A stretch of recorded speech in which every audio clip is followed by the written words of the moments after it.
Alright, so boom, Cuba. It's one of those places, right? You hear the name and instantly images pop into your head. Old cars, cigars, music, a vibe you just can't find anywhere else on this planet.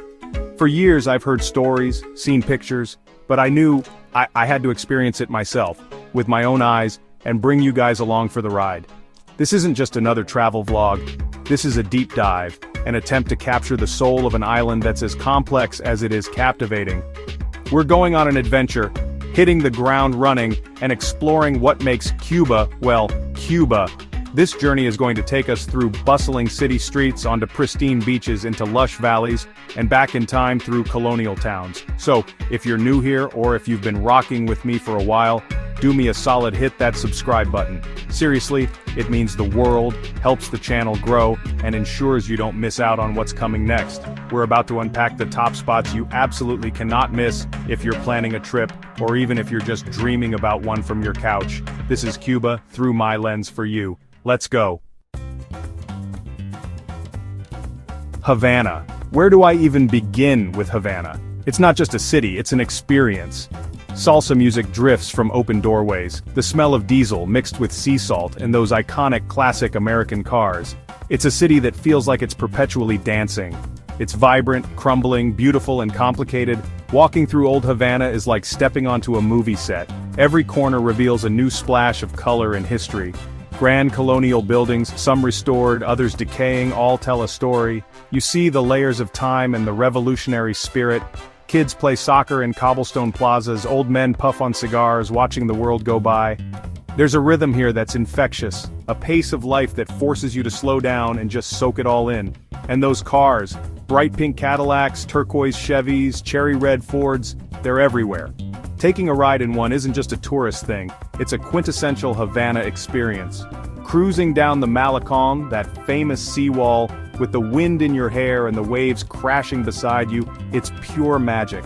The drivers, they're characters too, full of stories, proud of their meticulously maintained machines.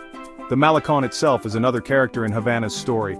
It's the city's living room, its meeting point, its soul. By day, fishermen cast their lines into the turquoise waters. As dusk approaches, it transforms. Lovers stroll hand in hand, musicians gather for impromptu jam sessions, families come out to catch the ocean breeze. The sunset over the Florida Straits, viewed from the Malecon, is something else.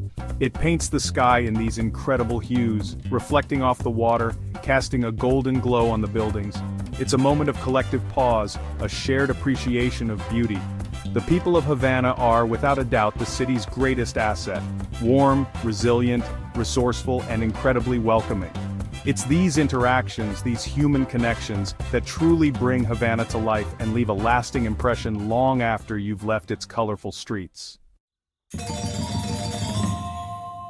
After the exhilarating chaos and historical depth of Havana, Varadero feels like stepping into a different world, a postcard come to life. This is Cuba's premier beach resort town, and let me tell you, the hype is real. We're talking miles of an uninterrupted stretch of the whitest, finest sand I've ever dug my toes into. It's almost like powdered sugar, soft and cool even under the strong Caribbean sun. And the water, oh man, the water. It's this unbelievable spectrum of blues, from pale turquoise near the shore to a deep, rich sapphire further out. It's so clear you can see your feet, even when you're waist deep. The main draw here is, obviously, the beach.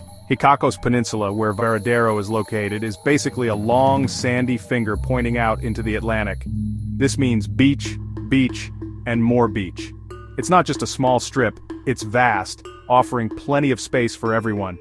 Whether you're looking to just lay out a towel and soak up the sun, build a sandcastle that would make architects jealous, or take a long, leisurely stroll along the water's edge, Varadero delivers. The gentle lapping of the waves is like a natural soundtrack, instantly relaxing. The calm, clear waters make Varadero a paradise for water sports enthusiasts. You can go snorkeling right off the beach in some areas and see colorful fish darting around small coral formations.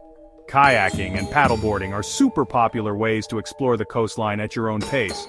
For those wanting a bit more thrill, there are options for catamaran trips, jet skiing, and even parasailing, giving you a bird's-eye view of that incredible coastline. It's a place of stunning natural beauty, perfect for relaxation and water-based fun. Chapter 3, Viñales Valley, Cuba's natural masterpiece.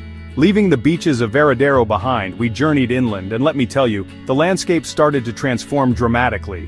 We were heading to Viñales Valley, a UNESCO World Heritage Site, and honestly, pictures just don't do this place justice. It's like stepping into a prehistoric world, a land of giant, rounded limestone hills called mogotes that jut out of the flat valley floor.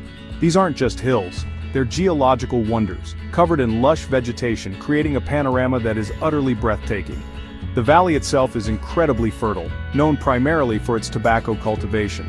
This is where some of the world's finest cigar tobacco is grown, and the traditional farming methods are still very much in use.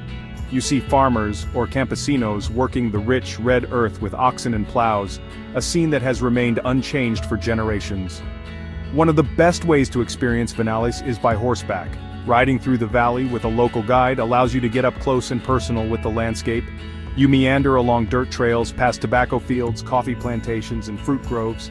The guides are usually local farmers themselves, incredibly knowledgeable about the flora, fauna, and the history of the valley. A visit to a traditional tobacco farm, or vega, is an absolute must. Here you get to see the entire process, from the tiny seedlings to the drying houses where the leaves hang, curing in the warm air. Even if you're not a smoker, it's a fascinating cultural experience. Chapter 4, Trinidad, Stepping Back in Time. From the rural beauty of Viñales, our journey took us to Trinidad, a town preserved in time.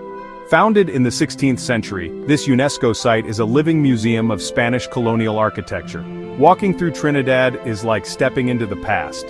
The heart of Trinidad is Plaza Mayor, surrounded by grand colonial mansions. These mansions, once homes of sugar barons, showcase intricate ironwork and grand doorways. Churches like Iglesia Parroquial offer panoramic views of the town. Off the main plaza, narrow cobblestone streets invite exploration. Many colonial mansions are now museums showcasing Trinidad's lavish past. The Museo Histórico Municipal in a former palace offers stunning views. At night, Trinidad transforms with vibrant energy. Casa de la Música is the place to be, with live salsa bands and dancing. The music and joy are infectious, sweeping everyone up in the rhythm. Chapter 5, Cienfuegos, the Pearl of the South. Our final major stop on this incredible Cuban tour was Cienfuegos, a city often referred to as La Perla del Sur, the Pearl of the South. And it's easy to see why. Located on a stunning natural bay, Cienfuegos has a distinctly different feel from Havana or Trinidad. It was founded by French settlers in the early 19th century, and that Gallic influence is still very evident in its architecture and city planning. The heart of Cienfuegos is Parque José Martí, a beautiful and spacious central square shaded by trees and surrounded by some of the city's most impressive buildings. Here you'll find the Arco de Triunfo, the only triumphal arch in Cuba, a nod to its French heritage. There's also the stunning Teatro Tomás Terry, an exquisitely preserved 19th century theater with an ornate auditorium. One of the most striking architectural features of Cienfuegos is the Palacio de Valle, located on Punta Gorda, a narrow peninsula that juts out into the bay. This whimsical, eclectic palace looks like something out of a fairy tale, with Moorish, Gothic, and Venetian influences all blended together. Strolling along the Paseo del Prado, Cienfuegos' longest street, is a delight. It's a wide, tree-lined boulevard that eventually leads to the Malecón, the city's own seaside promenade. The bay itself is a huge part of Cienfuegos' identity and charm. You can take boat trips out onto the bay to get a different perspective of the city and visit places like Castillo de Jagua, an 18th century fortress built to protect the bay from pirates. Cienfuegos offers a wonderful contrast to the other cities we visited, showcasing yet another fascinating facet of this complex and beautiful island. So, that's a wrap on our Cuban whirlwind. 5 spots, countless experiences, and a whole lot of footage. From the controlled chaos of Havana to the insane blue of Varadero, the prehistoric vibes of Viñales, Trinidad's time-warped streets, and the elegance of Cienfuegos, this island, man, it just keeps surprising you. It's not just one thing, it's a million different things all at once. And that's the beauty of it. It's complicated, it's challenging, but damn, is it rewarding? This trip wasn't just about ticking off locations on a map. It was about trying to understand a place that's often misunderstood, about connecting with people who have so much spirit and resilience. If Cuba isn't on your list, maybe it should be. Thanks for watching, thanks for being part of this. Until the next adventure, work hard, be nice, and keep exploring. Peace.